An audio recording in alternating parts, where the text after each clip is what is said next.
चलिए, welcome back everyone once again. तो क्या आपने कभी ये सोचा है कि हम खाना क्यों खाते हैं, या आपने कभी ये सोचा है कि हम सोते क्यों हैं? ठीक है, हमको नींद आती है या लाई जाती है या क्या होता है? क्या आपने कभी इस बारे में सोचा है? नहीं? तो चलिए आज हम इस बारे में विचार करेंगे। तो बात करने वाले हैं किसके बारे में? बात करने वाले हैं हम स्लीप के बारे में, बात करने वाले हैं हम निद्रावस्था के बारे में। ठीक है, एक इम्पॉर्टेंट टॉपिक, और इसके बारे में आपकी एक संपूर्ण समझ, हॉलिस्टिक समझ डेवलप होगी, जैसे आपके बाकी के टॉपिक्स की डेवलप हो रही है। ठीक है, डेवलपमेंट में आप आंख बंद करके किसी भी उत्तर पर टिक करेंगे वो सही निकलेगा, बशर्ते आपने क्या किया हो, उसको रिवाइज किया हो। ठीक इसी प्रकार से स्टार्ट करने वाले हैं। अब हम किसके बारे में, हम स्टार्ट करने वाले हैं हमारे स्लीप के बारे में, यानी कि निद्रा के बारे में। अगर हम दैनिक दिनचर्या की बात करें तो क्या होता है? दिनचर्या में आप रात को 10 बजे सो जाते हैं, ठीक है, और सुबह 6 बजे उठ जाते हैं। ठीक है, ये कहा जाता है कि एक वयस्क को 7 से 8 घंटे की नींद निद्रा की आवश्यकता होती है। ठीक है, नींद जो है कई जगहों पे हमारी मदद करती है, हमारी स्मृति में मदद करती है ना। और भी कई सारे इसके फैक्टर्स होते हैं जिसमें हमको नींद के द्वारा मदद मिलती है। क्या आपने कभी ये सोचा है कि अगर आप सोते नहीं तो क्या होता है ना? आपके पास दिन में 24 घंटे मिलते हैं ना। अगर आपको सोने की जरूरत नहीं पड़ती तो आप 24 के 24 घंटे क्या करते? अपनी नेट की पढ़ाई करते, है ना। नेट का जो सिलेबस है उसको कंप्लीट करने के लिए, रिवाइज करने के लिए आप पूर्ण रूप से 24 घंटों का क्या करते? आप इस्तेमाल करते। लेकिन अगर आप चाहें भी तो आप 24 घंटे जग सकते हैं, उसके बाद और 12 घंटे जग सकते हैं, और 12 घंटे जग सकते हैं। लेकिन एक अवस्था ऐसी आ जाएगी, एक स्टेज ऐसी आ जाएगी जब क्या होगा, जब आपको निद्रा की सख्त से सख्त आवश्यकता होगी। आप चाह कर भी अपनी आंखें जो है ये खुली नहीं रख पाएंगे। आप आपको पानी मार मार के अपने को स्वयं को जगाना पड़ेगा। लेकिन उसके बावजूद भी एक ऐसा एक्सटेंट आ जाएगा, है ना, जहाँ पे जिसे हम कहेंगे डेड एंड आ जाएगा, इस प्रकार से कि आप नहीं चाहते हुए भी क्या हो जाएंगे? आप बेसुध हो जाएंगे। और आप किस अवस्था में चले जाएंगे?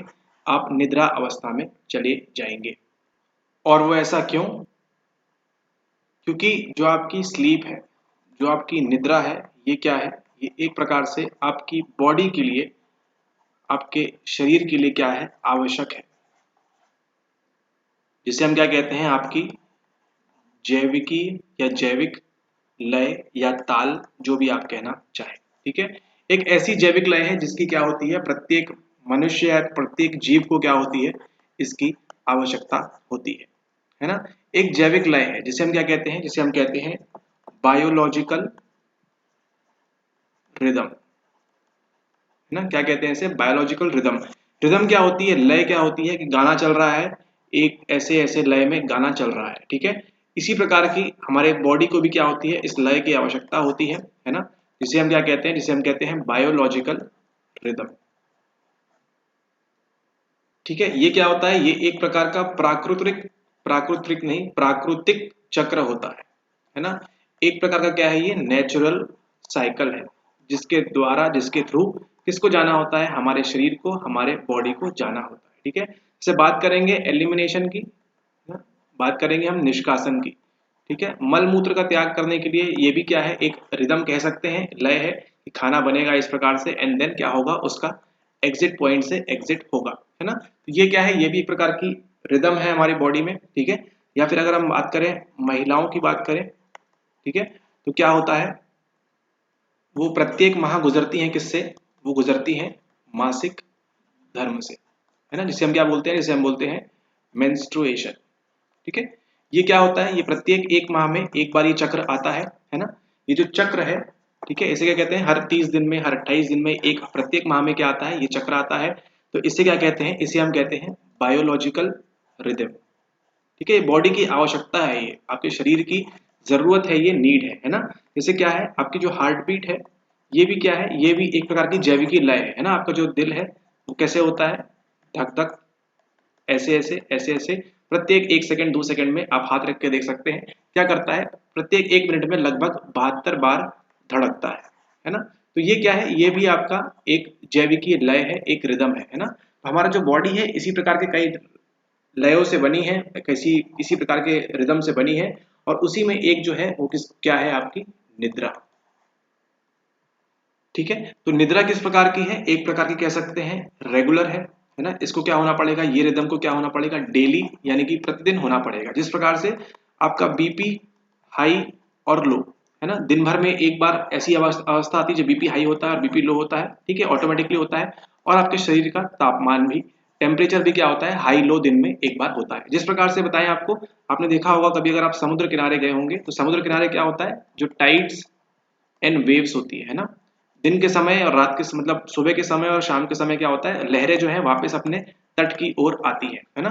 तो जो इस प्रकार से तट की ओर आती है, उसी प्रकार से क्या होता है? आपका टेम्परेचर भी और आपका बीपी भी है क्या होता है? हाई लो होता है दिन के मुताबिक, ठीक है।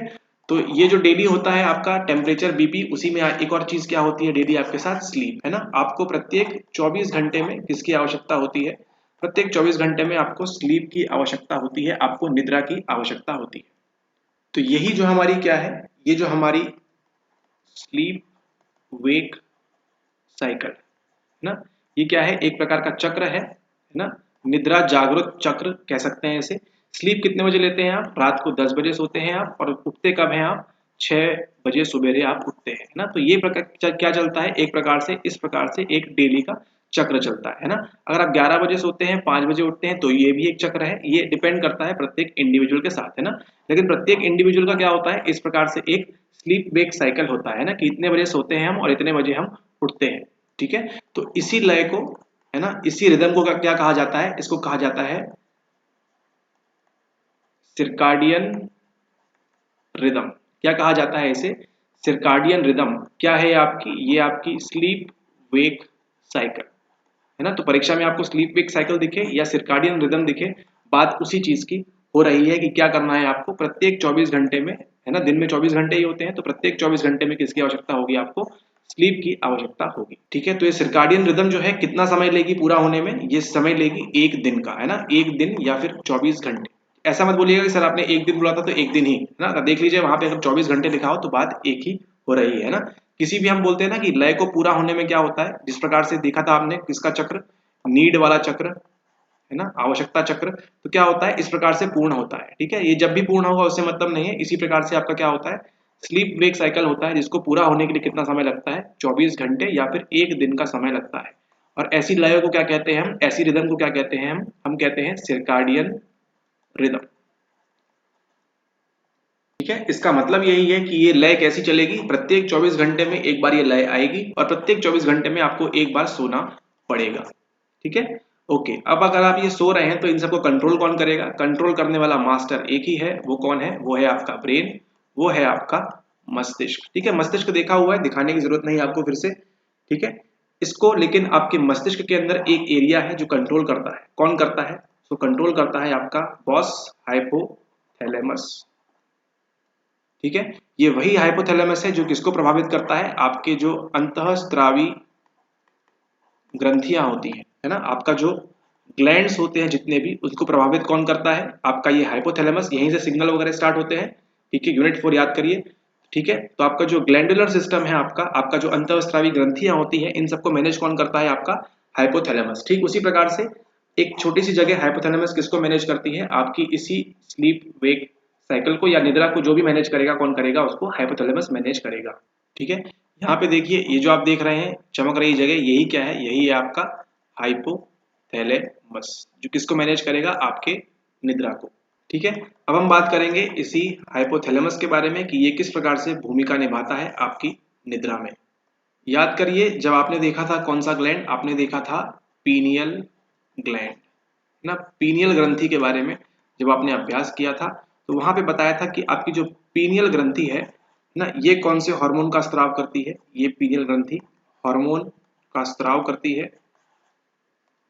ये करती है आपका मेलाटोनिन, ठीक है। याद करिए, मेलाटोनिन, ठीक है।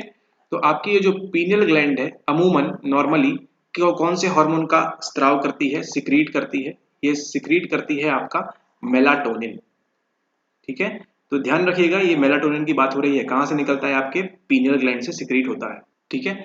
अब यहाँ पे देखिए, इसको जान दीजिए, अभी इसको जान दीजिए, इसको देखिए बस। ये क्या है? ये है आपका सुपर चियास्मेटिक न्यूक्लियस, ठीक है, क्या कहते हैं इसे, SCN। ये जो SCN नाम का स्ट्रक्चर है किसके अंदर होता है, ये होता है आपके हाइपोथैलेमस के अंदर। ठीक है, हाइपोथैलेमस के अंदर एक छोटी सी जगह है जिसे क्या बोलते हैं, SCN यानी सुपर चियास्मेटिक न्यूक्लियस कहते हैं। ठीक है, और ये जो सुपर चियास्मेटिक न्यूक्लियस है यही क्या है, यही हमारी घड़ी है। ठीक है, जो आप दीवारों पे टांगते हैं घड़ी 24 घंटे की, है ना, वो तो आपकी दीवार आउटर वाली हो गई, लेकिन इनर घड़ी जिसे हम कहेंगे, इनर क्लॉक हमारे बॉडी की, वो क्या है, वो यही सुपर चियास्मेटिक न्यूक्लियस है। ये क्या बताती है, ये आपके पीनियल ग्रंथि को बताती है कि अभी क्या करिए भाई साहब, आप मेलाटोनिन का स्त्राव स्टार्ट कीजिए या फिर बंद कीजिए। ठीक है, जगह देख ली आपने कहाँ पे, हाइपोथैलेमस के अंदर एक जगह है छोटी सी सुपर चियास्मेटिक न्यूक्लियस, जो किससे प्रति संवेदनशील है, संवेदनशील है वो किसके प्रति, वो संवेदनशील है आपके लाइट के प्रति, है ना, आपके प्रकाश के प्रति संवेदनशील है ये। और यही सुपर चियास्मेटिक न्यूक्लियस जो है ये क्या संकेत देता है, आपके पीनियल ग्लैंड को संकेत देता है कि कब आपको क्या करना है, मेलाटोनिन का स्त्राव करना है। ठीक है, थोड़ा ध्यान से देखिएगा, आपको नाम में कंफ्यूजन होना स्टार्ट होगा। अभी नाम देख लीजिए अच्छे से, M से स्टार्ट होता है मेलाटोनिन। ठीक है, कौन सिक्रीट करेगा, ये सिक्रीट करती है आपकी पीनियल ग्रंथि। ठीक है, मेलाटोनिन कहाँ से निकलेगा, नॉर्मली आपकी पीनियल ग्रंथि से निकलेगा। हम पढ़ रहे हैं किसके बारे में, हम पढ़ रहे हैं निद्रा के बारे में। ठीक है, ओके, मान लीजिए अभी क्या करने वाले हैं, आप लेक्चर देख के अभी सोने वाले हैं। ठीक है, लेक्चर देख के आप सोने वाले हैं, अभी बज रहा, मान लीजिए समय बज रहा है रात के 11। मान के चलते हैं एक हाइपोथेटिकल सिचुएशन, तो 11 बज रहे हैं, ये है आपका हाइपोथैलेमस। ठीक है, हाइपोथैलेमस के अंदर ये है जगह जो मान लीजिए ये है SCN। ठीक है, तो SCN में क्या हो रहा है, यहाँ किसके प्रति संवेदनशील होता है, ये प्रकाश के प्रति संवेदनशील होता है। ठीक है, आपने क्या कर दिया, 11 बज गए हैं, लेक्चर देख रहे हैं, आपने लाइट वगैरह सब बंद कर दी है। ठीक है, तो ये जो सुपर चियास्मेटिक न्यूक्लियस है, ये जो SCN है, इसके ऊपर क्या नहीं हो रहा, प्रकाश अब बिल्कुल भी बंद हो गया है ना। तो देखिए आप ट्यूबलाइट लगा के आपको नींद आने में दिक्कत होती है, लेकिन जैसे ही आप कमरे में क्या करते हैं, कमरे में आप अंधेरा करते हैं, आपको नींद काफी जल्दी आ जाती है। ठीक है, तो क्या कर दिया, 11 बजे आपकी आंखों में क्या हो रहा है, धीरे धीरे प्रकाश अब कम जा रहा है। तो ये जो SCN है ये क्या बोलेगा, ये बोलेगा किसको, ये बोलेगा आपके पीनियल ग्लैंड को, यानी कि पीनियल ग्रंथि को क्या बोलेगा कि आप स्त्राव क्या कर दीजिए, शुरू कर दीजिए। ठीक है, आप स्त्राव करना शुरू कर दीजिए। क्या स्त्राव करेगा, पीनियल ग्रंथि किसका स्त्राव करती है, स्त्राव करती है आपके मेलाटोनिन का। ठीक है, तो जिस प्रकार से इसका स्त्राव बढ़ता जाएगा, आप क्या होते जाएंगे, आप ड्राउजी होते जाएंगे और आपको नींद आती जाएगी। ठीक है, अब मान लीजिए सुबह के बज गए हैं कितने, सुबह के बज गए हैं 7, है ना।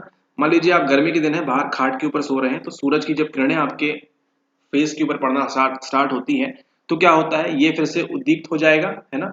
ये किसके प्रति संवेदनशील होता है, प्रकाश के प्रति। अब जैसे ही इसके ऊपर क्या होने लगेगा, प्रकाश इसके ऊपर पड़ने लगेगा, आपके SCN के ऊपर, सुपर चियास्मेटिक न्यूक्लियस के ऊपर, आप क्या, ये सुपर चियास्मेटिक न्यूक्लियस क्या बोलेगा आपकी पीनियल ग्रंथि को सॉरी, कि आप क्या करिए, ये जो स्त्राव क्या कर दीजिए, इसको बंद कर दीजिए। किसका स्त्राव बंद कर दीजिए, मेलाटोनिन का स्त्राव बंद कर दीजिए। और अब आप क्या हो जाएंगे, अब आप यहाँ पे जागृत अवस्था में आ जाएंगे, यानी कि अब आप वेक हो जाएंगे।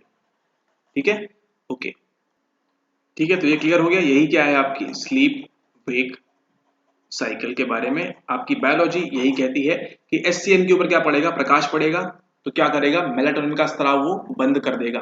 मतलब ये बंद नहीं करेगा, पीनियल ग्लैंड क्या करेगा, स्त्राव सिग्नल करेगा कि आप बंद कर दीजिए।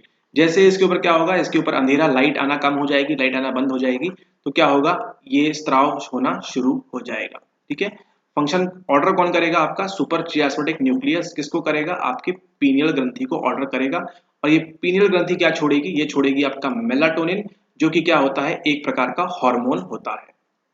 ठीक है, तो कभी आप देखिए कि क्या करते हैं, लोगों को मेलाटोनिन के सप्लीमेंट दिए जाते हैं। किसके सप्लीमेंट दिए जाते हैं, मेलाटोनिन के, जो किससे प्रभावित होते हैं, प्रभावित होते हैं जेट लैग से। ठीक है, मान लीजिए आप USA चले गए हैं, आप रहते हैं इंडिया में। ठीक है, यहाँ का समय अलग है, वहाँ का समय अलग है। यहाँ पे सुबह है तो वहाँ पे क्या है, वहाँ पे रात है। ठीक है, तो मान लीजिए आप गए फ्लाइट से, सुबह निकले और पहुंचे भी कब, आप जब पहुंचे तो भी वहाँ क्या हो रही थी, सुबह हो रही थी। तो ठीक है, समय के अनुसार तो सही है, लेकिन आपके बॉडी के अंदर जो क्लॉक है ना, इंटरनल क्लॉक जो बोलते हैं, जेट लैग लग गया है। वो यही होता है कि आपके बॉडी के अंदर जो SCN है, ये बेचारा जो है प्रभावित हो जाता है। ठीक है, तो इसको ठीक करने के लिए क्या करते हैं, मेलाटोनिन के सप्लीमेंट वगैरह दिए जाते हैं, ताकि क्या हो, बॉडी और जो यहाँ का समय है इसके साथ मैचिंग हो जाए। ठीक है, और उसी प्रकार जो लोग नाइट शिफ्ट में काम करते हैं, इवनिंग शिफ्ट में काम करते हैं, है ना, BPOs में, कॉल सेंटर्स में, यहाँ वहाँ पे, या फिर किसी बड़ी कंपनी में नाइट शिफ्ट डे शिफ्ट होती है, तो वहां पर भी क्या समस्या आती है, इसी चीज की समस्या आती है, क्योंकि बॉडी को क्या है, बॉडी को रात को सोने की और सुबह जागने की आदत है ना। रात को सोएंगे एंड सुबह जागेंगे तो ये क्या होता है, ये प्रभावित हो जाता है आपका SCN, ठीक है। जिसकी वजह से क्या होता है, आप देखिए अगर आप रात भर जागे हैं तो सुबह भी आपको ऐसा लगता है कि नींद नींद सी आ रही है, ठीक है। ओके, तो फिर क्या सवाल ये उठता है कि क्या केवल मेलाटोनिन ही है जो प्रभावित करता है नींद और ये सब? तो इसका उत्तर है क्या, नहीं, है ना। कुछ और फैक्टर्स भी हैं, कुछ और कारक भी हैं, उसी में से एक क्या है, ध्यान दीजिएगा, नाम में बिल्कुल कंफ्यूज मत होइएगा, ध्यान दीजिएगा अच्छे से। एक और नाम आने वाला है आपके सामने जो कि क्या होता है, एक होता है न्यूरोट्रांसमीटर, ठीक है। ये वही न्यूरोट्रांसमीटर है जो कहाँ से निकलते हैं, ये याद करिए, इस प्रकार की इमेज ये ऐसे निकलते हैं ना, ये वही न्यूरोट्रांसमीटर में से एक कौन सा पढ़ने वाले हैं अभी हम स्लीप के इसमें बात करेंगे, तो एक पढ़ने वाले हैं अभी सेरोटोनिन के बारे में, ठीक है। देखिए मेलाटोनिन सेरोटोनिन नाम एक जैसे साउंड करते हैं, अच्छे से इसका कूटीकरण एनकोडिंग करिएगा, ठीक है। ये क्या है, ये है आपका सेरोटोनिन, ठीक है। तो कुछ तंत्रिका संचारक होते हैं जो किसमें मदद करते हैं, तंत्रिका संचारक आपके आपके उद्वेलन में, आपके अराउजल में और आपके स्लीप को मेंटेन करने में या स्लीप का नियमन करने में, स्लीप रेगुलेशन में मदद करते हैं। उन्हीं में से एक कौन सा है, एक है आपका सेरोटोनिन, ठीक है। एंड ये सब जो आपको बता रहे हैं इस पे स्टडीज वगैरह हुई हैं, तो उसके आधार पे ये जानकारी आपके साथ शेयर की जा रही है, ठीक है। तो एक बार ये कहा गया कि सेरोटोनिन क्या करता है, आपकी निद्रा अवस्था में जाने के लिए क्या करता है, ये जो न्यूरोट्रांसमीटर है ये प्रमोट करता है। जब आप जाग रहे होते हैं तो ये सेरोटोनिन प्रोड्यूस करने वाले न्यूरॉन्स क्या होते हैं, ये बहुत ज़्यादा एक्टिव होते हैं, ठीक है। जब आप गहरी निद्रा में होते हैं, ठीक है, तो क्या होते हैं, ये कम एक्टिव होते हैं, और जिस अवस्था में आपको क्या आते हैं, स्वप्न आते हैं, है ना, वहां पे ये बिल्कुल भी इनएक्टिव हो जाते हैं, ठीक है। ध्यान दीजिएगा, इनएक्टिव, कम एक्टिव और सेरोटोनिन सॉरी और एक्टिव होते हैं जब आप कब होते हैं, जब आप जाग रहे होते हैं तब, ठीक है। कौन सा न्यूरोट्रांसमीटर, सेरोटोनिन। न्यूरोट्रांसमीटर मतलब कहाँ से छूटेगा, ये आपके न्यूरॉन से छूटेगा, ठीक है। तो जब आप जाग रहे होते हैं तो सेरोटोनिन प्रोड्यूस करने वाले न्यूरॉन्स कैसे होते हैं, एक्टिव होते हैं। जब आप गहरी निद्रा में होते हैं तो सेरोटोनिन प्रोड्यूस करने वाले न्यूरॉन्स कैसे होते हैं, कम एक्टिव होते हैं।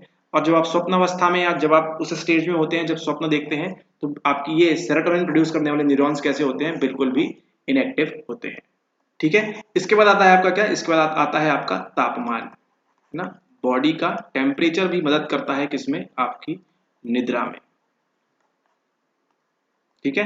तो अभी जिसकी बात की थी हमने सुपर चियास्पेटिक न्यूक्लियस की, ये क्या करता है, ये आपके बॉडी का टेम्परेचर भी रेगुलेट करता है।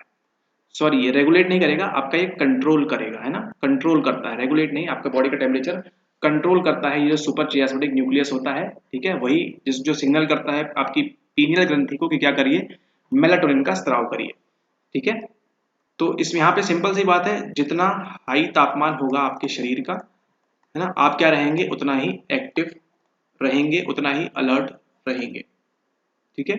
और जितना क्या होगा, आपका बॉडी का लो तापमान होगा, उतना ही क्या होगा, आप स्लीपी महसूस करेंगे, है ना, आपको निद्रा आएगी, आपको नींद आएगी, ठीक है। ध्यान देने वाली बात यहाँ पे ये है कि जब आप रात में सोते हैं तो आपके बॉडी का तापमान क्या होता है, नोट कर लीजिएगा इस बात को ध्यान से, ये वाली बात इंपॉर्टेंट है, ये भी इंपॉर्टेंट है। क्या नोट करेंगे आप, ये नोट करिएगा कि जब आप रात में सोते हैं तो आपके बॉडी का तापमान क्या होता है, ये गिर जाता है, ठीक है, एकदम लोएस्ट लेवल के ऊपर होता है, ठीक है। सवाल मिल सकता है कि क्या जब आप सो रहे हैं तो लोएस्ट लेवल होता है बॉडी का टेम्परेचर या हाई होता है, तो क्या होता है, लोएस्ट लेवल पे होता है आपके शरीर का तापमान, ठीक है। तभी तो देखिए आपको क्या होता है, जब आपका कहीं अगर आप गर्मी में सो रहे हैं बिना पंखे के तो क्या होता है, आपको नींद नहीं आती, क्यों, क्योंकि बॉडी का तापमान कैसा है, थोड़ा सा हाई है, नींद नहीं आएगी। लेकिन जैसे ही आप लो तापमान वाले माहौल में जाते हैं, एसी वगैरह में अगर आप बैठे हैं तो क्या होता है, आपको बहुत जल्दी नींद आ जाती है, ठीक है। तो ये भी एक फैक्टर है कि आपको नींद आपके बॉडी टेम्परेचर के ऊपर भी डिपेंड करती है। एक बात जरूर ध्यान रखिएगा कि लोएस्ट लेवल पे होती है जब आप क्या हो रहे हैं, जब आप सोते होते हैं तब बॉडी का टेम्परेचर, ठीक है, बॉडी का तापमान कौन से लेवल पे होगा, लोएस्ट लेवल पे होगा जब आप सो रहे होते हैं तब, ठीक है। तो हमारी जो बॉडी है किस पे रेगुलेट होती है, सिरकाडियन रिदम्स के ऊपर, ठीक है। नींद वगैरह आना किस पे डिपेंड करता है, सिरकाडियन रिदम के ऊपर, जो किस पे क्या काम करती है, 24 आवर अ डे, है ना, प्रत्येक 24 घंटे पे एक आपकी जो चक्र है ये चलेगा, सिरकाडियन रिदम आपकी चलेगी। और ये किसकी वजह से, ये वजह से आपकी SCN की वजह से, ठीक है, जिसे क्या बोलते हैं, सुपर चियास्मेटिक न्यूक्लियस। कहाँ पे होता है लोकेटेड, ये आपके हाइपोथैलेमस में, ठीक है। तो ये समझ गए आप पूरी तरह से बायोलॉजिकली किस प्रकार से निद्रा जो है, स्लीप आपको किस प्रकार से आती है। आई होप आपको ये लेक्चर देखते देखते अभी नींद नहीं आ रही हो। ठीक है, इसी के अंदर फिर एक कॉन्सेप्ट होता है, कुछ लोग 7 से 8 घंटा सोते हैं, कुछ लोग 10 घंटे सोते हैं, है ना। छोटे बच्चे लोग आपने देखा होगा ज्यादा सोते हैं, क्यों? क्योंकि क्या करता है, आपके बॉडी को डेवलप करने में मदद करता है। आगे देखने वाले हैं हम कैसे। और उसी के साथ साथ एक और कॉन्सेप्ट है माइक्रो स्लीप का, है ना। आपने देखा होगा कि जो ड्राइवर लोग होते हैं, है ना, गाड़ी चलाते चलाते क्या सोते हैं, 2 से 10 सेकेंड या 1 मिनट के लिए भी हो सकता है, जानलेवा है काफी ज्यादा, क्या करते हैं, छोटी छोटी माइक्रो स्लीप लेते हैं, है ना। आप भी याद करिए, कभी अगर ऑफिस में आप बैठे हैं अपनी कुर्सी के ऊपर, तो 2-5 मिनट भी कह सकते हैं, या 30 सेकंड 1 मिनट के लिए भी क्या करते हैं, आप अपनी आंखें बंद करके बैठ जाते हैं और आपको लगता है कि आपने क्या ली है, एक माइक्रो स्लीप ली है। ठीक है, तो ये बहुत छोटे समय के लिए होता है, चंद सेकंड के लिए होता है ये, है ना। तो इसको क्या बोलते हैं हम, इसको बोलते हैं माइक्रो स्लीप। अब इसमें माइक्रो स्लीप में कुछ एक्सप्लेन करना जैसा है नहीं, कि आपने ऑलरेडी फील किया हुआ है। ठीक है, कभी ना कभी आप स्कूल वगैरह में या कहीं पे भी बैठे हैं ऐसे चेयर के ऊपर, या कहीं पे बैठे हैं, और चंद 5-10 सेकंड के लिए आपको क्या होती है, छोटी सी ऐसी आप नींद लेते हैं, एंड देन अगेन आप झटके से उठते हैं, और फिर आपको लगता है अरे मैं जाग गया। ठीक है, फिर इसी के अंदर आपकी कुछ सिद्धांत दिए हैं आपको स्लीप के बारे में। ठीक है, सिद्धांत दिए हैं, थ्योरीज दी हैं आपको, इसके बारे में उतनी इंपॉर्टेंट नहीं है, बट एक बार नाम से गो थ्रू कर लीजिए। आप कभी पूछा नहीं है स्लीप के सिद्धांत के बारे में, बट फिर भी देख लीजिए। पहला है आपकी एडेप्टिव थ्योरी, दूसरी है आपकी रिस्टोरेटिव थ्योरी। ठीक है, किसकी है ये है आपकी निद्रा की सिद्धांत, है ना, निद्रा के सिद्धांत, adaptive theory and restorative theory. ठीक है, ओके, अब चलते हैं आगे। हम किसके बारे में हम बात करेंगे, stages of sleep, most IMP. आपको हर बार यहां से प्रश्न देखने मिलेगा। ठीक है, निद्रा की अवस्था। ठीक है, आपने पीवाईक्यूज में देखा होगा ना, आपसे पूछते हैं अल्फा, बीटा, गामा, वो सब क्या है, वो सब अभी आप समझने वाले हैं। सबसे पहले देखिए, यहाँ पे निद्रा की बात करें तो 2 प्रकार की निद्रा होती है। ठीक है, 2 प्रकार की होती है, एक होती है आपकी REM स्लीप, और एक आपकी होती है NREM स्लीप। ठीक है, यहाँ पे REM से क्या तात्पर्य है, REM से तात्पर्य है आपका रैपिड आई मूवमेंट। ठीक है, आपकी आईज क्या करती हैं, मूव करती होंगी, रैपिड आई मूवमेंट, और ये कौन सा है आपका non rapid eye movement sleep. ठीक है, 2 प्रकार की स्लीप होती है, निद्रा होती है, REM स्लीप और NREM स्लीप। तो जब आप डेली सोते हैं तो आप 2 अवस्थाओं से गुजरते हैं, REM स्लीप से और NREM स्लीप से। कैसे, अभी आप आगे आप देखने वाले हैं। ठीक है, तो जो आप स्वप्न वगैरह देखते हैं, स्वप्न वगैरह देखते हैं, वो कहाँ होता है, वो होता है आपकी REM स्लीप के अंदर। ठीक है, तो ये क्या है, एक प्रकार से साइकोलॉजिकली एक्टिव स्लीप होती है आपकी। ठीक है, आपकी एक्टिव स्लीप होती है कौन सी, आपकी REM वाली। ठीक है, तो जितना भी स्वप्न वगैरह देखेंगे वो कहाँ देखेंगे आप, REM स्लीप के अंदर देखेंगे। और सबसे डीप स्लीप जो हम बोलते हैं, डीप निद्रा या गहरी निद्रा जो बोलते हैं, कि आप तो ऐसे घोड़े बेच के सो रहे हैं वाली जो बात है, वो कहाँ होती है, वो होती है आपकी NREM स्लीप के अंदर। ठीक है, तो कह सकते हैं जो कुंभकर्ण था वो कौन सी स्लीप में रहता होगा, हमेशा NREM स्लीप में रहता होगा, है ना, डीप स्लीप में। ठीक है, इसी REM स्लीप के अंदर क्या होता है, यहाँ थोड़ा सा डायग्राम हो गया है। इसी REM स्लीप के अंदर क्या होता है कि इसमें आपकी जो पेशी है ना, आपकी जो ऐच्छिक पेशी है, वो क्या होती है, यहाँ पे बाधित होती है। ठीक है, मतलब इसमें आपके हाथ पांव एकदम क्या होते हैं, बंधे हुए होते हैं, इसमें आप ज्यादा मूव नहीं कर सकते। लेकिन वही बात करें हम गहरी निद्रा की, NREM स्लीप की, तो आपने सुना होगा ना कि आप सोते हुए क्या करते हैं, सोते हुए आप लात मारते हैं, घूसे मारते हैं, है ना। वो सब बातें कहाँ पे होती हैं, वो सब बातें होती हैं आपकी NREM स्लीप के अंदर। तो आप बताइएगा कि आप ज्यादा किसमें सोते हैं, REM में सोते हैं या NREM में सोते हैं। ठीक है, तो इसको ध्यान रखिएगा। फिर से देखिए, यहाँ पे आपकी स्लीप की बात कर रहे हैं हम, आपकी निद्रा की बात कर रहे हैं, जो कि कितने प्रकार की होती है, प्रत्येक रात्रि, है ना। ऐसा नहीं कि आज REM में सो रहे हैं, परसों NREM में सोएंगे, ऐसा नहीं। प्रत्येक रात्रि आप 2 अवस्थाओं से गुजरते हैं। एक होती है आपकी REM यानी कि रैपिड आई मूवमेंट स्लीप, और एक होती है आपकी कौन सी, NREM यानी कि non rapid eye movement sleep. इसके अंदर क्या होता है, आपके ड्रीम्स, स्वप्न वगैरह आपको NREM में मिलते हैं, और उसी के साथ साथ यहाँ पे आपका वॉलेंटरी मसल जो होती है आपकी, है ना, जो इतनी भी पेशीय कार्य हैं आपके, वो कैसे होते हैं, वो यहाँ पे बाधित होते हैं, है ना। यहाँ पे आप हाथ पांव इतना फ्रीली मूव नहीं कर सकते, आपकी बॉडी कैसी हो जाती है, कड़क स्टिफ हो जाती है REM के अंदर। वही बात करें NREM के अंदर, तो क्या होती है, आप गहरी निद्रा में होते हैं, आपको जो बोलते हैं क्या कुंभकर्ण की तरह सो रहे हैं आप, वो गहरी निद्रा यहीं पे होती है। और इसी के साथ साथ यहाँ पे और यहाँ पे क्या होता है, आपकी बॉडी फ्री होती है मूव करने के लिए, है ना। आप जहाँ पे सर रखा था, सुबह सो के उठ सो के उठते हैं तो आपका पैर वहां पे होता है और जस्ट अपोजिट हो जाते हैं या फिर पलंग में यहाँ वहाँ हो जाते हैं, ठीक है, तो वो किसकी वजह से, आपके NREM निद्रा की वजह से, ठीक है। तो हमको ये मालूम कैसे पड़ा कि REM और NREM की नाम की दो चिड़िया हैं, वो हमको मालूम पड़ा है किससे, ऑलरेडी बताया आपको, EEG मशीन के द्वारा, ठीक है। EEG मशीन जिसे हम क्या बोलते हैं, जिसे हम बोलते हैं इलेक्ट्रो विद्युत एनसेफ्लो, है ना, एनसेफ्लो, सेफ्लो क्यों बोल रहे हैं याद करिए, हमने पढ़ा था टाइनसेफ्लॉन एंड डायनसेफ्लॉन, है ना, सेफ्लो की बात कर रहे हैं, ठीक है। तो इलेक्ट्रो एनसेफ्लोग्राम, ठीक है। EEG का फुल फॉर्म क्या है, EEG का फुल फॉर्म हुआ इलेक्ट्रो एनसेफेलो सेफेलोग्राम। मतलब क्या करेंगे हम, हमारा जो एनसेफेलो है इसमें क्या देंगे, यहाँ पे विद्युत देंगे और ग्राम तो ठीक ही है ना। EEG मशीन के द्वारा हमको मालूम पड़ता है इन तरंगों के बारे में, इन वेव्स के बारे में। तो हमारे यहाँ तरंग दौड़ती हैं, आपको मालूम है ब्रेन वेव, है ना, ब्रेन वेव होती है हमारे ब्रेन में, तरंगे होती हैं, उनको मेजर कैसे करते हैं, ब्रेन वेव एक्टिविटी को मेजर कैसे करते हैं, हम मेजर करते हैं आपकी EEG मशीन के द्वारा। इसके अलावा हम उपयोग करते हैं EMG का और EOG का। ये क्या है आपका, ये है आपका इलेक्ट्रोमायोग्राम और ये है आपका इलेक्ट्रो ऑक्यूलोग्राम, ठीक है। जो रिसर्च कर रहा है उसके ऊपर डिपेंड करता है कि क्या क्या इस्तेमाल करना है हमको, खाली EEG का करना है या EMG और EEG का करना है या फिर इन तीनों का करना है, ठीक है। तो अधिकतर देखा गया है जो डीप स्लीप, मतलब डीप स्लीप नहीं, जो स्लीप रिसर्चेस होती हैं उसमें इन तीनों का जिक्र होता है, इन तीनों को वहां पे मिला जाता है, ठीक है। तो मान लीजिए प्रश्न में पूछेगा वो अगर कि किस चीज का इस्तेमाल होता है, ठीक है, तो वहां पे देखिएगा प्रश्न की भाषा कैसी है। अगर आपको उत्तर में ABC दिया है तो इसको मार्क करेंगे, A भी दिया है, मतलब देखिएगा वहां पे किस प्रकार से प्रश्न पूछ रहा है, ठीक है। ओके, तो इलेक्ट्रोमायोग्राम से क्या करते हैं आप ये समझ लीजिए। इलेक्ट्रोमायोग्राम से जो आपको बताया ना, मसल, है ना, एक्शन वगैरह क्या रिलैक्स हो रही है, क्या आप मसल को मूव कर पा रहे हैं, वो मेजर करता है आपका ये।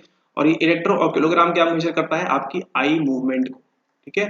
तो वहां ये सवाल भी पूछ सकता है कि EOG से क्या मेजर करते हैं, तो आई की मूवमेंट कहाँ लगाते हैं, ये आपकी आंखें हैं, यहाँ पे कोनों कोनों पे लगा देते हैं कि किस प्रकार से मूव कर रही है, ठीक है। ओके, उससे ज्यादा डीप जाना नहीं है। EEG क्या करता है, आपकी EEG बताता है आपकी ब्रेन वेव एक्टिविटी के बारे में, ठीक है। और अगर प्रश्न में केवल यही दिया हो, ये भी ना दिया हो, ये भी ना दिया हो, तो किसमें मार्क करेंगे आप, केवल इसको मार्क करेंगे, ठीक है। और अपनी समझ, अपनी सूझबूझ और अपनी समझदारी तीनों चीजें वहां पे दिखाएंगे, ठीक है। ओके, तो EEG, EMG एंड EOG के आगे बढ़ते हैं। और अभी जब आप ये लेक्चर देख रहे हैं तो अगर मान लीजिए हम आते हैं और आपके मस्तिष्क में EEG मशीन लगा के, इलेक्ट्रोड लगा के चेक करते हैं, तो अभी आपके मस्तिष्क में कौन सी वेव्स या कौन सी तरंगे दौड़ रही होंगी पता है आपको, अभी दौड़ रही होंगी वहां पे आपकी बेटा वेव्स या कि बीटा वेव्स, ठीक है। वहां पे कौन सी वेव्स, वहां तरंगे दौड़ रही हैं अभी की स्थिति में, राइट नाउ, आपकी बीटा वेव्स, ठीक है। लेकिन जैसे ही लेक्चर खत्म होने के बाद कहाँ जाएंगे, आप जाएंगे अपने बिस्तर के ऊपर, आप जस्ट जाके लेटे ही हैं, तो वहां से फिर आपकी जो तरंगे हैं क्या होंगी, स्लो होना स्टार्ट होंगी और कहाँ पे जाएंगे आप जाएंगे अल्फा वेव्स के अंदर, ठीक है। अल्फा वेव्स के बाद थोड़ी देर और सोने के बाद आप जाएंगे किसके अंदर, आप जाएंगे थीटा वेव्स के अंदर, ठीक है। और उसके थोड़ी और देर बाद आप किस अवस्था में जाएंगे, आप जाएंगे डेल्टा वेव्स के अंदर, ठीक है, यानी ये है आपकी बीटा, ठीक है। तो अभी आप लेक्चर देख रहे हैं, आपकी तरंगे बीटा वेव्स वाली हैं, बिस्तर पे जाएंगे तो अल्फा वेव्स आना स्टार्ट हो, जाते साथ ही नहीं बट जाके थोड़ी देर लेटेंगे 5-10 मिनट तो अल्फा वेव्स आएंगी, एंड देन उसके बाद आप थीटा वेव्स वाली अवस्था में जाएंगे और फिर जाएंगे उसके बाद आप डेल्टा वेव्स वाली अवस्था में। अब चलिए जरा देखते हैं इन तरंगों को, और ये चीजें आपको नोट करना है। अब यहाँ देखिएगा आगे, यहाँ पे देखिए, अगर अभी आप अवेक हैं, अभी आप जागृत अवस्था में हैं, तो इस प्रकार की कुछ वेव्स हमको देखने को मिलेंगी, ठीक है। ये है आपकी स्टेज 1 NREM अल्फा, ठीक है, अल्फा बताया था आपको, ठीक है। अल्फा वेव्स में इस प्रकार से आ जाएंगी जब आप बिस्तर पे चले जाएंगे। उसके बाद स्टेज 2 में हमको NREM theta waves, sleep spindles और K कॉम्प्लेक्स कहाँ मिलेगा, हमको स्टेज 2 में मिलता है, ये देखिए यहाँ पे, ठीक है। और स्टेज 3 NREM डेल्टा, इस प्रकार की वेव्स बनेंगी। और REM के अंदर यानी कि रैपिड आई मूवमेंट के अंदर यही आपको स्वप्न वगैरह यहीं पे दिखेगा, ठीक है, REM स्लीप, ठीक है। तो यहाँ पे कुछ भी मत देखिए, यहाँ पे मतलब ठीक है, देख लीजिए ये सब ठीक है। सबसे पहले देखिए गामा वेव्स जो है आपकी, इनको नोट कर लीजिएगा, हायर देन 30 हर्ट्ज, ना 30 हर्ट्ज के ऊपर की वेव्स आ रही है तो आपको क्या मिलेंगी, यहाँ पे गामा वेव्स मिलेंगी, ठीक है। फिर ये हमारे काम का है बीटा वेव्स, अभी आप जाग रहे हैं तो बीटा वेव्स कितनी चलती है आपकी 13 से 30। अब ऐसा नहीं है 13 से 30 लिखा है और एग्जाम में आपको 12 से 19 मिल जाए या फिर 12 नहीं मिलेगा, बट फिर भी 13 से अगर 19 मिल जाए तो आप बोलेंगे कि नहीं ये बीटा नहीं होता है। ठीक है, देख लीजिएगा सवाल किस प्रकार से बोल रहा है, अभी आप करते करते समझ जाएंगे, उसकी जरूरत है आपको प्रैक्टिस की। ठीक है, तो 13 से 30 हर्ट्ज के बीच आपको देखने मिलता है ये। ठीक है, 13 से 30 हर्ट्ज नोट कर लीजिएगा। देन आपको अल्फा वेव्स मिलती हैं 8 से 12। ठीक है, 12.99 दिया हुआ है यहाँ पे, देख लीजिएगा प्रश्न में क्या दे रहा है। थीटा वेव्स मिलती हैं आपको 4 से 7 और डेल्टा वेव्स मिलती हैं आपको 0 से 3 या फिर 1 से 3, जैसा भी प्रश्न में दिया हो। ठीक है, इस पे एक आपका पीवाईक्यू आया हुआ है, तो वहां पे जो आपको कंफर्म मिल जाएंगी उसी को आप वहां पे नोट कर लीजिएगा। 4 से 7 और 7 से 12 ये तो कंफर्म है, ये तो दो शो किया ही है उन्होंने। ठीक है, डेल्टा वेव्स को हम देख लेंगे, 0 से 3 दिया है या 1 से 3 दिया है। ठीक है, तो 7 से 12 आपकी ये 8 से 12 आपकी अल्फा वेव्स और यहाँ पे थीटा वेव्स आपकी 4 से 7 वाली। ठीक है, पीवाईक्यूज जब हम करेंगे वहां देख लेंगे, वहां पे जो माना होगा एनटीएनए हम भी उन्हीं को मानेंगे एज अ स्टैंडर्ड। ठीक है, ओके। तो ये देखिए आपने तरंगे किस प्रकार से काम करती हैं। ये देखिए अल्फा वेव्स में इस प्रकार की तरंगे बनेंगी, थीटा में देखिए, और यहाँ डेल्टा में देखिए और स्लो होती जा रही है ना, ये देखिए इस प्रकार से। ठीक है, तो आपका चरण किस प्रकार से चलता है, चरण चलता है आपका बीटा वेव्स, फिर कौन सी मिलती है आपको अल्फा वेव्स। अब ये मत बोलिएगा अल्फा पहले और बीटा बाद में क्यों आता है। ठीक है, तो बीटा वेव्स और अल्फा वेव्स, फिर क्या मिलती हैं आपको, फिर आपको मिलती हैं थीटा वेव्स, और फिर अंत में क्या मिलती हैं आपको मिलती हैं यहाँ पे डेल्टा वेव्स। ठीक है, थीटा वेव्स, अल्फा वेव्स और यहाँ पे आपकी बीटा वेव्स। ठीक है, तो यहाँ पे बीटा की कुछ बात ही नहीं है, बीटा को छोड़ देंगे हम यहाँ पे। अभी कौन से में आप अल्फा में मान लीजिए बिस्तर पे चले गए हैं, तो अब क्या होगा, जैसे जैसे क्या होगा आपकी थीटा वेव्स आना स्टार्ट होंगी, है ना, ये आना स्टार्ट होंगी, तो कौन गायब हो जाएगा, गायब हो जाएगा आपका अल्फा वेव्स, है ना, ये वेव्स गायब हो जाएंगी और कौन सी बचेंगी आपकी, बचेंगी अभी आपकी थीटा वेव्स। थीटा वेव्स वाली को ही क्या कहते हैं हम कहते हैं N1। ठीक है, N1 स्टेज में आप जाना स्टार्ट होते हैं, N1 अवस्था में जाना स्टार्ट होते हैं, जिसे हम क्या कहते हैं, जिसे हम कहते हैं आपकी लाइट स्लीप, यानी कि हल्की निद्रा में जाना स्टार्ट हुए हैं। ध्यान दीजिएगा N1 में क्या होता है, N1 में आपकी अल्फा क्या होगी, अल्फा आपकी गायब हो जाएगी और धीरे धीरे क्या आना स्टार्ट हो जाएंगी, आपकी थीटा वेव्स आपकी आना स्टार्ट हो जाएंगी। तो इसी N1 स्टेज के अंदर जब थीटा वेव आना स्टार्ट होती हैं, आपको कौन सी प्रकार की इमेज देखना स्टार्ट होती है, आपको हिप्नोगॉगिक इमेजेस आपको देखना स्टार्ट होती है। इसे हम और भी कह सकते हैं, आपको हेल्यूसिनेशन वगैरह भी यहीं पे देखने मिलता है इस स्थिति के अंदर। ठीक है, तो सपने में भूत देखना, भूत प्रेत देखना, चुड़ैल पिशाच और वो सब दैत्य डाकिनी और पता नहीं जो जो होता है, वो सब देखना कहाँ होता है, आपकी इसी थीटा वेव्स के एंट्री के साथ आपकी N1 स्टेज के अंदर होता है। ठीक है, और इसी अवस्था में रिसर्चरों ने क्या पाया है, आपके N1 में ही क्या पाया है, ये तो आप लोग के साथ कभी ना कभी हुआ होगा कि आप मान लीजिए सो रहे हैं। ठीक है, सो रहे हैं और सोते सोते इस प्रकार से अगर आप सो रहे हैं तो आपको लगता है कि क्या हो रहा है, आप गिर रहे हैं, है ना, आपके घुटनों के पास से आपको क्या लगता है, एक प्रकार का जर्क लगता है ना। इसे क्या बोलते हैं, इसे बोलते हैं हम हिप्निक जर्क, है ना। आपको लगता है ऐसा कि आप एकदम गिरने वाले हैं, एकदम से फिर क्या होती है आपकी वहां पे नींद खुल जाती है, ऐसा लगता है कि आप बस कहीं से गिरने वाले हैं, और फिर आप देखते हैं उठने के बाद तो आप तो क्या है, आराम से मस्त पलंग पे लेटे हुए हैं। ठीक है, तो ये जो हिप्निक जर्क वाली बात है, ये कहाँ पे होती है, कौन सी स्टेज में होगी, ये होगी आपकी N1 स्टेज में। N1 स्टेज में कौन सी वेव्स चल रही है हमारी, आना स्टार्ट हो गई है, हमारी थीटा वेव्स आना हमको स्टार्ट हो गई है। ठीक है, तो आपको जो गिर रहे वाली बात होती है वो कौन सी इसमें होती है, आपकी N1 में ही होती है। ठीक है, तो ऐसा क्यों होता है वो बताना पड़ा बड़ा मुश्किल है, लेकिन ऐसा मानते हैं कि हमारे जो पूर्वज थे वो किस पे सोया करते थे, वो सोया करते थे पेड़ों के ऊपर। ठीक है, तो पेड़ों के ऊपर सोया करते थे, तो वहां से पेड़ से क्या होते हैं, सोते सोते जैसे ही आपकी बॉडी क्या होती है, मसल्स वगैरह क्या होती है, रिलैक्स होना स्टार्ट होती है, तो क्या होता है, हो सकता है वो लोग गिर जाते हों, इसलिए ऐसा होता है आप लोग के, हम लोग के साथ भी, सबके साथ ऐसा। ठीक है, तो ऐसा सिर्फ कहते हैं, स्टडी वगैरह में कुछ प्रूव नहीं हुआ है, लेकिन ध्यान रखिएगा। बात किसकी होगी, बात होगी आपके हिप्निक जर्क की। ठीक है, अवस्था कौन सी चल रही है आपकी, N1 स्टेज। ठीक है, अब N1 के बाद क्या आएगा, N1 के बाद आपका आएगा N2 स्टेज, यानी कि N2 अवस्था। ठीक है, अब बॉडी क्या होगी और रिलैक्स होना स्टार्ट होगी। अब क्या होगा, आपका शारीरिक तापमान क्या होगा बताइए, बढ़ेगा या घटेगा, आपका शारीरिक तापमान बढ़ेगा या घटेगा, यस सही, आपका शारीरिक तापमान क्या होगा, और लो होता जाएगा। ठीक है, आपके बॉडी का टेम्परेचर क्या होगा, और लो होता जाएगा। ठीक है, आपके बॉडी का टेम्परेचर क्या होगा, डाउन होता जाएगा और धीरे धीरे ड्रॉप होता जाएगा। ठीक है, आपकी हार्ट बीट क्या होगी, दिल जो धड़केगा वो क्या होता जाएगा, धीरे धीरे स्लो होता जाएगा। आपकी श्वसन क्रिया क्या होगी, ऊपर नीचे होती जाएगी ये भी। ठीक है, और जो EEG है ये क्या शो करेगा, आपका जो ब्रेन वेव एक्टिविटी मेजर कर रहा था EEG, ये क्या शो करेगा स्टार्ट, ये शो करेगा स्टार्ट आपको स्लीप स्पिंडल्स। ठीक है, ईईजी के अंदर क्या दिखना स्टार्ट होंगे, आपके स्लीप स्पिंडल्स मिलना स्टार्ट हो जाएंगे। तो यहाँ पे देखिए, ये जो है ये क्या मिलना स्टार्ट हो गए हैं, आपको स्लीप स्पिंडल मिलना स्टार्ट हो गए हैं। और ये भी होता है के कॉम्प्लेक्स भी होता है, ध्यान नोट कर लीजिएगा। आपके कौन सी स्टेज में, आपके N2 स्टेज में। ठीक है, तो अभी तक कैसा चल रहा था, इस प्रकार से चल रहा था, लेकिन अब क्या होगा, आपको इस प्रकार से फटाफट आपको स्पिंडल मिलना स्टार्ट हो जाएंगे, स्लीप स्पिंडल कहते हैं इसे, ये मिलना स्टार्ट हो जाएंगे। और आपको ये के कॉम्प्लेक्स भी मिल सकता है किसके अंदर, आपको N2 स्टेज के अंदर। ठीक है, इसका आप ध्यान रखेंगे। वेव्स कौन सी चल रही है, अभी भी वेव्स अभी भी थीटा वेव्स ही, और क्या कर रही है, डोमिनेट कर रही है अभी इस स्टेज को। ठीक है, और मान लीजिए अगर आपने किसी को इस स्टेज से उठा दिया, किसी को जगा दिया आपने, है ना, तो क्या होगा, उनको मालूम रहेगा कि क्या कर रहे थे, वो सो रहे थे, है ना, उनको मालूम रहेगा कि वो सो रहे थे। ठीक है, लेकिन वही अगर आप N1 में उठाएंगे किसी को, तो क्या लगेगा, वो बोलेंगे नहीं हम तो नहीं सो रहे थे।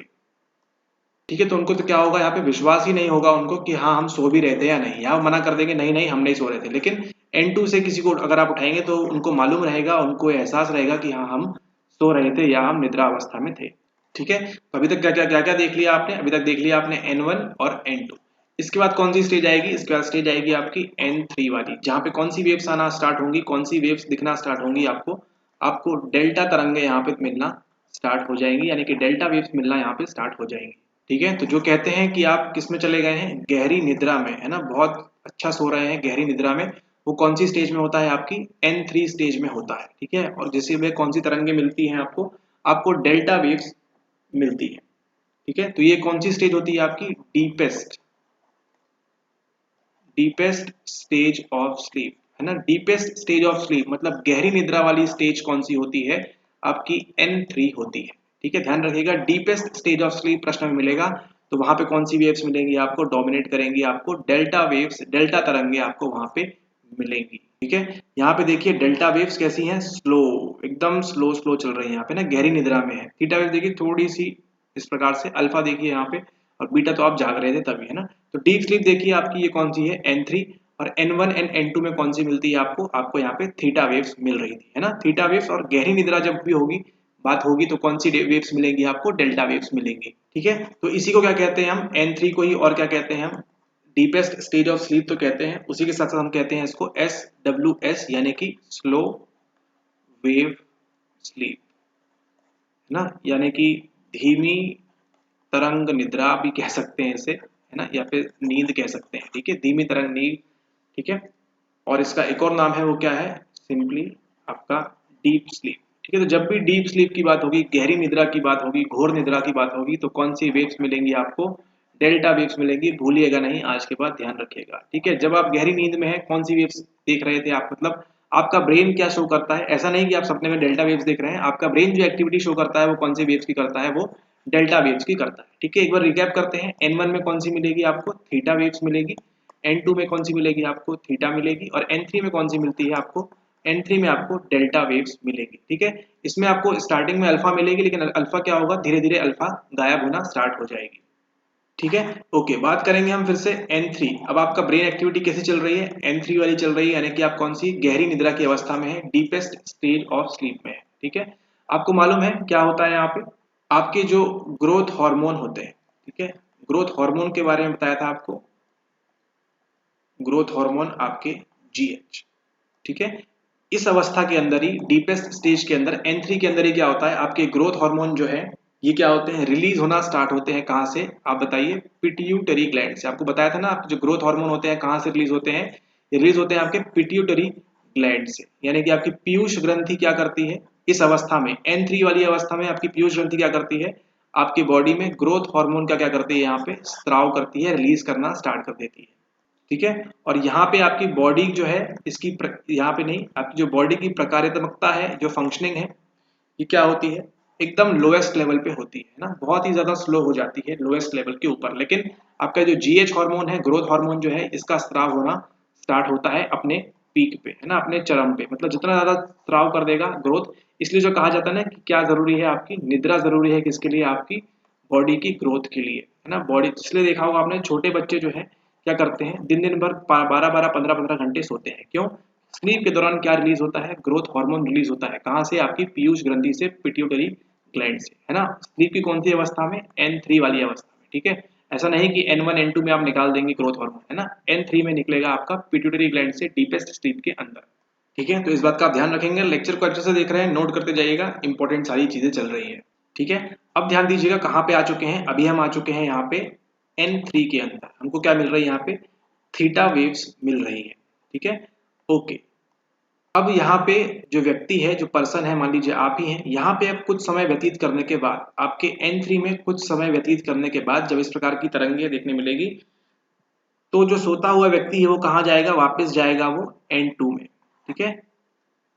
और फिर थोड़ा सा और ऊपर जाएगा एक ऐसी अवस्था में जहां पे क्या होगा, यहाँ पे आपका बॉडी का तापमान जो होगा क्या होगा, इंक्रीज होना स्टार्ट हो जाएगा, ठीक है। यहाँ बताया था N1 N2 में क्या होता है, आपकी बॉडी का टेम्परेचर क्या होने लगता है, यहाँ पे डाउन होने लगता है, ठीक है। यहाँ पे तो एकदम ही डाउन होने लगता है बॉडी का टेम्परेचर, लेकिन यहाँ पे क्या होगा, इस अवस्था में क्या होगा, आपका ये बॉडी का टेम्परेचर क्या होगा, यहाँ पे इंक्रीज होना स्टार्ट हो जाएगा। धीरे धीरे आप कौन सी अवस्था में आएंगे, धीरे धीरे आप जागृत, है ना, वेकफुलनेस कहते हैं, उस अवस्था में धीरे धीरे आना स्टार्ट हो जाएंगे। आपकी जो हार्ट बीट की जो गति स्लो हो गई थी वो क्या हो जाएगी, वो धीरे धीरे क्या होगी, वहां पे फास्ट होना स्टार्ट हो जाएगी। और उसी के साथ साथ क्या मिलेगा, यहाँ पे आपकी आंखों का मूवमेंट, आई मूवमेंट मिलना स्टार्ट हो जाएगा, ठीक है। आपकी आंखें किस प्रकार से होती हैं, इस प्रकार से होती है ना, तो यहाँ पे इस प्रकार से आपकी आईज क्या करेंगी, यहाँ पे दाएं बाएं इस प्रकार से मूव करेंगी। इसलिए ध्यान करिए, जब वहां पे आपको वो लगाया जा रहा था EOG लगाते हैं, तो कहाँ पे लगाते हैं, यहाँ पे कोनों में, आपके आंख के कोनों में, ताकि ये जो मूवमेंट हो रहा है उससे क्या हो, यहाँ पे आपको दिख जाए EOG के अंदर, ठीक है, कि आप कौन सी स्लीप में आप आ गए हैं, ठीक है। तो आई मूवमेंट होगी इस अवस्था के अंदर, हार्ट बीट आपकी बढ़ेगी, जागृत अवस्था में आने लगेंगे, बॉडी का टेम्परेचर राइज हो जाएगा, इंक्रीज होने लगेगा मतलब, और आपका जो ब्रेन है ये क्या कौन सी वेव्स बताएगा, ये बताएगा अब आपकी बीटा वेव्स। याद करिए बीटा वेव्स क्या बताया था आपको, जब आप जागृत अवस्था में होते हैं तो आपको बीटा वेव्स मिलती है, ठीक है। लेकिन यहाँ पे जो व्यक्ति है कौन सी अवस्था में है, ये जो व्यक्ति है, ये जो अवस्था है, इसको हम क्या कहते हैं, ये अभी भी जो है ये निद्रा में ही है ना, अभी भी ये निद्रा में ही है, ये सब शो हो रहा है लेकिन अभी भी निद्रा में ही है, ठीक है। और इसको क्या बोलते हैं, इसी को हम बोलते हैं REM स्लीप, है ना, रैपिड आई मूवमेंट स्लीप, है ना। यहाँ देखिए आई का मूवमेंट के लिए लगाते हैं हम इसको, आई मूव करती है यहाँ पे REM स्लीप के अंदर, ठीक है। ये वो अवस्था है जिसमें किस टाइप की वेव्स मिलती है हमको, हल्की हल्की हमको बीटा वेव्स मिलती है, हल्की नहीं मतलब बीटा वेव्स मिलना स्टार्ट होती है। उसी के साथ साथ बॉडी का टेम्परेचर राइज होने लगता है, इंक्रीज होने लगता है, ठीक है। आपकी जो हार्ट बीट है वो बढ़ने लगती है और आई मूवमेंट हमको देखने को मिलता है, ठीक है। इसी को क्या बोलते हैं, इसको बोलते हैं हम R यानी कि REM स्लीप। और इसी REM स्लीप को हम कभी कभी क्या बोलते हैं, हम बोलते हैं इसको पैराडॉक्सिकल स्लीप भी इसको कहा जाता है, ठीक है। तो यहाँ पे देखिए ये इमेज नॉट एग्जैक्ट इसी प्रकार से होता है, होता तो नहीं है बट ठीक है, देखिए यहाँ फिर भी इसी प्रकार से कुछ होता है, ठीक है। ये आप कौन सी है, अवेक है, आप जागृत अवस्था में है, फिर आप गिरते हैं यहाँ पे अंदर, फिर N1 जाते हैं आप, N1 के बाद यहाँ पे N2 जाते हैं और फिर N3 जाते हैं, ठीक है। तो ऐसा नहीं है कि आप ये देखिए आवर्स ऑफ नाइट, प्रत्येक 7 घंटे में आप इतनी बार ये ऐसे ऐसे जाते हैं, ठीक है। ये स्टडी के अकॉर्डिंग EEG में इस प्रकार से रिकॉर्ड होता है, ठीक है, ओके। तो अभी तक देख लिया आपने कौन कौन सा, N1 अवस्था, उसके बाद N2 अवस्था, फिर आपने देखा N3 अवस्था, और फिर कहाँ पहुंचते हैं हम पहुंचते हैं REM स्लीप के अंदर, ठीक है। तो याद करिए कभी भी आपको ऐसा लगता हो कि स्वप्न से आप उठे हैं, है ना, ऐसा होता है सुबह 5-6 बजे आपको सपना पड़ता है, ठीक है। आप क्या करते हैं, ड्रीम करते हैं, और आपको लगता है कि थोड़ा सा सपना हम और देख लें, तो उसमें कौन सी अवस्था में होते हैं आप, इसी स्लीप के अंदर होते हैं आप, REM स्लीप के अंदर होते हैं, ठीक है। तो अगर मान लीजिए कोई REM स्लीप में है और उसको उठाया जाएगा, तुरंत अभी उसको जगाया जाएगा, तो क्या बोलेगा वो यही कहेगा कि कौन सी अवस्था में था, स्वप्न अवस्था में था, यानी कि ड्रीम स्टेट में था, ठीक है। तो जो आपकी REM अवस्था है, रैपिड आई मूवमेंट स्टेज जो है आपकी, ये किससे संबंधित है, ये आपके ड्रीम से संबंधित है, आपके स्वप्न से संबंधित है। तो आपके लगभग 90% स्वप्न जो आप देखते हैं वो किसके अंदर देखते हैं, आप REM स्लीप के अंदर ही देखते हैं, ठीक है। इसका ये मतलब नहीं कि NREM में आप नहीं देखते होंगे बट उतनी क्लैरिटी वगैरह सपनों की जो होती है REM में आपको मिलेगी, है ना। जितने लंबे सपने होंगे, लॉन्ग और वो सब जो होंगे डिटेल के साथ जितने मिलेंगे, वो आपको किसके अंदर मिलते हैं, आपको REM के अंदर मिलते हैं मोस्टली, ठीक है।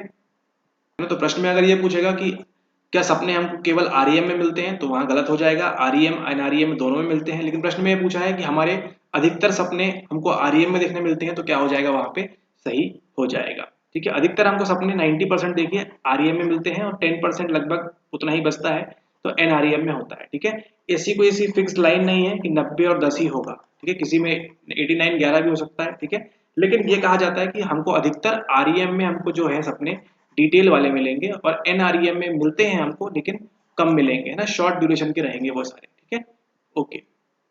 तो याद करिए आपको क्या बताया था कि REM के अंदर क्या होते हैं, दो कारण बताए थे आपको।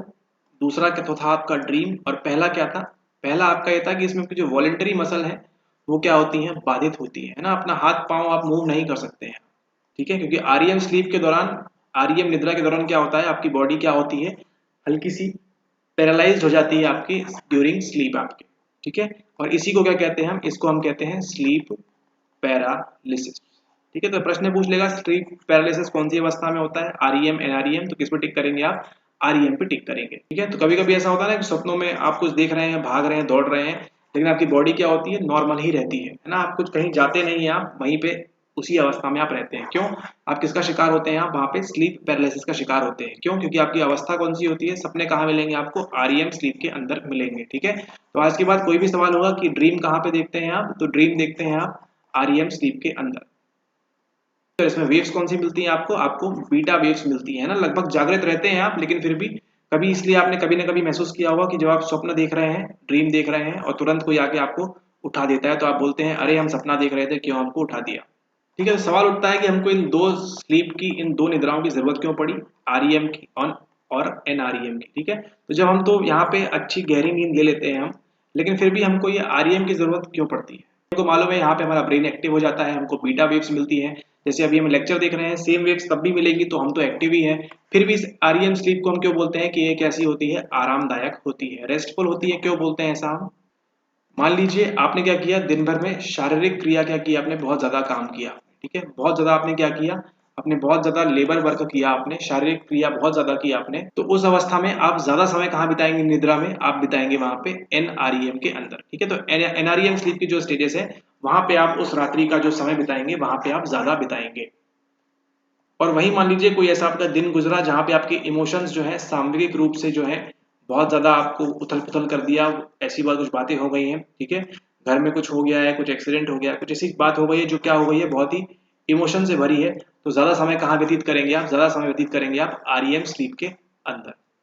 ठीक है, तो मान लीजिए ऐसा कुछ इवेंट हो गया है, तो आप कौन सी अवस्था ज्यादा बिताएंगे, आप REM में बिताएंगे। और REM में क्या मिलता है आपको मालूम है, REM स्लीप में क्या मिलता है आपको, आपको मिलते हैं ड्रीम्स। ठीक है, तो इन सपनों के माध्यम से क्या करेंगे आप, उन जो स्ट्रेस आपके जीवन में आ चुका है अब, है ना, और जो टेंशन आपके मस्तिष्क में बन चुकी है, उससे आप क्या करेंगे, वहां पे निपटने का प्रयास करेंगे उन REM स्लीप में जो आप ड्रीम देखेंगे उनके साथ में, है ना।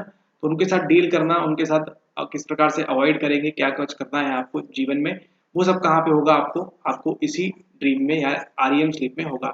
वही बात करें, अगर आपने फिजिकली बहुत ज्यादा काम किया है उस दिन में, तो आप ज्यादा समय कहाँ बिताएंगे, आप ज्यादा समय बिताएंगे NREM स्लीप के अंदर, क्योंकि आपको मालूम है NREM स्लीप कैसी होती है, गहरी निद्रा वाली होती है, और आपकी बॉडी में ग्रोथ हार्मोन वगैरह रिलीज होता है ना, बॉडी रिपेयरिंग का काम होता है ना। तो इतना ज्यादा अगर आपने बहुत ज्यादा फिजिकल काम कर लिया है एकदम, आपने कभी देखिए ना, कभी अगर आप कहीं घूमने जाते हैं और वहां पे अगर कुछ पहाड़ वगैरह चढ़ते हैं, कुछ या सीढ़ियाँ वगैरह काफी ज्यादा चढ़ लेते हैं, कहीं अगर जाते हैं, तो क्या होता है, आप उस दिन रात को जब सोते हैं तो लगता है एकदम बस गहरी नींद। उस दिन आप गौर करिएगा, वहां उस दिन आपको सपना वगैरह दिखाई नहीं देता है। क्यों, आप कौन सी अवस्था में होते हैं, आप NREM स्लीप में होते हैं। बॉडी को किसकी आवश्यकता होती है, बॉडी को रिकवरी की आवश्यकता होती है ना। लेकिन वही मान लीजिए कुछ अगर स्ट्रेसफुल इवेंट है या कुछ इमोशन वगैरह बहुत ज्यादा हो गए हैं, तो कौन से समय में ज्यादा बिताएंगे आप ज्यादा समय बिताएंगे अपनी REM स्लीप के अंदर। ठीक है, और मान लीजिए अगर आपको क्या कर दिया जाए, आपको REM स्लीप से क्या कर दिया जाए, वंचित कर दिया जाए ना, REM स्लीप से आपको क्या कर दिया जाए, REM से आपको डिप्राइव कर दिया जाए। ठीक है, तो स्टडी में ये पाया गया है कि जो व्यक्ति है वो क्या करेगा, नेक्स्ट डे ना, अगले दिन क्या करेगा, वो REM में ही ज्यादा समय बिताएगा। ठीक है, REM में ही ज्यादा समय बिताएगा। और इस फिनोमेना को क्या कहते हैं, हम इसको हम कहते हैं REM रीबाउंड, है ना। रीबाउंड मतलब क्या होता है, लौट के आना, है ना। तो मान लीजिए अगर ये एक व्यक्ति है, ठीक है, ये एक व्यक्ति है, ठीक है, और इसको क्या कर दिया है, REM स्लीप, आज मान लीजिए कौन सी तारीख है, आज 11 फरवरी है। ठीक है, तो 11 फरवरी को इसको REM स्लीप से वंचित कर दिया गया। ठीक है, मान लीजिए इसको कुछ साथ कुछ घटना हो गई है और इसको क्या दे दिया गया है, इसको नींद की दवाई दे दी है डॉक्टर ने, है ना, स्लीप पिल्स इसको दे दी है, या कोई ड्रग वगैरह दूसरा दे दिया है। ठीक है, तो अब स्लीपिंग पिल्स लेने के बाद क्या होगा, ये किस में जाएगा, सीधे NREM में चला जाएगा, है ना, वहां उसको इससे वंचित कर दिया जाएगा। कुछ ड्रग की वजह से कहाँ चला जाएगा, वो एनआरईएम में चला जाएगा। आरईएम स्लीप से क्या कर दिया, उसको यहाँ पे वंचित कर दिया। ठीक है, तो अब ये ऐसा बोलते हैं कि ये जो व्यक्ति है, सेम व्यक्ति अगले दिन यानी कि 12 तारीख को ज्यादा समय किसमें व्यतीत करेगा, वो अपना एक्स्ट्रा टाइम किसमें, एक्स्ट्रा टाइम नहीं मतलब ज्यादा नींद कौन सी लेगा, वो यहाँ पे आरईएम स्लीप वाली ज्यादा नींद लेगा, ऐसा स्टडी बताती है। ठीक है, और इस फिनोमेना को क्या क्या कहते हैं, इसको हम कहते हैं आरईएम रिबाउंड। ठीक है, तो आरईएम रिबाउंड क्या है, अगर किसी को डिप्राइव रखा है, किसी को वंचित रखा है एक दिन 2 दिन आरईएम स्लीप में जाने से, तो क्या होगा, अगले दिन क्या करेगा, वो आरईएम स्लीप ज्यादा लेगा। ठीक है, तो इस ध्यान रखेंगे इसको आरईएम रिबाउंड के बारे में। ठीक है, ओके। इसी के साथ एक और स्टडी हुई थी आरईएम के ऊपर ही, किसने की थी, वो की थी आपकी डिमेंट ने। कब, 1960 में। डिमेंट ने 1960 में एक स्टडी की और ये बताया कि ऐसे लोग जिनको किससे वंचित किया जाता है, आरईएम से वंचित किया जाता है, ये क्या बन जाते हैं, ये बन जाते हैं आपके पैरानॉइड। ऐसे लोग किससे ग्रसित हो जाते हैं, पैरानॉइड से। पैरानॉइड लोग कौन होते हैं, ये ऐसे लोग होते हैं जिनको क्या लगता है कि उनको उनके साथ कोई हानि होने वाली है, या उनको कोई चोट पहुंचाना चाहता है, या उनको कोई मारना वगैरह चाहता है। ठीक है, हानि दुर्घटना वगैरह करना चाहता है उनके साथ। ऐसे लोग क्या हो जाते हैं, पैरानॉइड हो जाते हैं, जो किससे वंचित रहते हैं, आपकी आरईएम स्लीप से। यानी कि पैरानॉइड लोग कौन है, जो मानसिक रूप से क्या हो जाते हैं, अस्वस्थ हो जाते हैं। ठीक है, लेकिन इसको बाद में किसका नाम दिया गया, इसको कहा गया कि ये केवल आरईएम मिथ है। मिथ क्या होता है, आपकी मिथ्या, झूठ होता है आपका। ठीक है, आरईएम मिथ कह के इसको बोल दिया गया, क्योंकि बाद की जो स्टडीज थी वो इसको कुछ ऐसा प्रूव नहीं कर पाई। डिमेंट के बाद इस तरह की बात कुछ किसी कोई भी प्रूव नहीं कर पाया, इसलिए इसे क्या कहते हैं, इसे कहते हैं आरईएम मिथ। आपको किसके बारे में मालूम पड़ गया है, आरईएम रिबाउंड मालूम है आपको, एंड नाउ आरईएम मिथ भी आपको मालूम है। मिथ क्या है कि पैरानॉइड नहीं होते हैं, और रिबाउंड क्या है, अगर एक दिन रखेंगे आप उसको तो अगले दिन क्या करेगा, वो ज्यादा समय बिताएगा किसके अंदर, आपकी आरईएम स्लीप के अंदर। बात करते हैं कुछ और स्टडी के बारे में कि आपकी जो आरईएम स्लीप है ये शिशु में है ना और एडल्ट में क्या एक जैसी होगी, बताइए। नहीं, ये अलग अलग होती है। ठीक है, आरईएम शिशु में और आरईएम एडल्ट में अलग अलग होती है, क्योंकि हमारे पास जो डेटा है किसके अकॉर्डिंग, ईईजी के अकॉर्डिंग। ठीक है, तो देखा गया है जो इन्फेंट होते हैं, जो शिशु होते हैं, वो कितना समय बिताते हैं, 50% बिताते हैं अपना कहाँ पे, आरईएम के अंदर। लेकिन वही अगर एक वयस्क की बात करें, एक एडल्ट की बात करें, तो कितना बिताते हैं समय, वो 20% बिताते हैं अपना आरईएम स्लीप के अंदर। ठीक है, ओके। ये किससे मिला है हमको डेटा, ईईजी से, जो स्टडीज वगैरह की गई हैं उससे मिला है कि ईईजी में ऐसी रिकॉर्डिंग्स आई हैं कि इन्फेंट लोग जो हैं वो 50%, जो शिशु लोग हैं 50% आरईएम स्लीप देखते हैं, और वयस्क लोग जो है वो 20% ही केवल आरईएम स्लीप में रहते हैं। ठीक है, और फिर उसको इन्होंने जस्टिफाई कैसे किया है, कैसे बताया उन्होंने कि जो शिशु होता है ना, वो जब किस में होता है, आरईएम स्लीप के अंतर्गत होता है। ठीक है, तो ऐसा नहीं है कि वो स्वप्न देख रहा है, वो तो शिशु है। तो लेकिन क्या करते हैं, वो इसी आरईएम स्लीप के अंदर जो शिशु है क्या बनाता है, वो कनेक्शन बनाता है किसके बीच में, छोटे ब्रेन में क्या होते हैं आपके, न्यूरॉन्स होते हैं ना, लेक्चर यूनिट 4 याद करिए, तंत्रिका कोशिका है ना।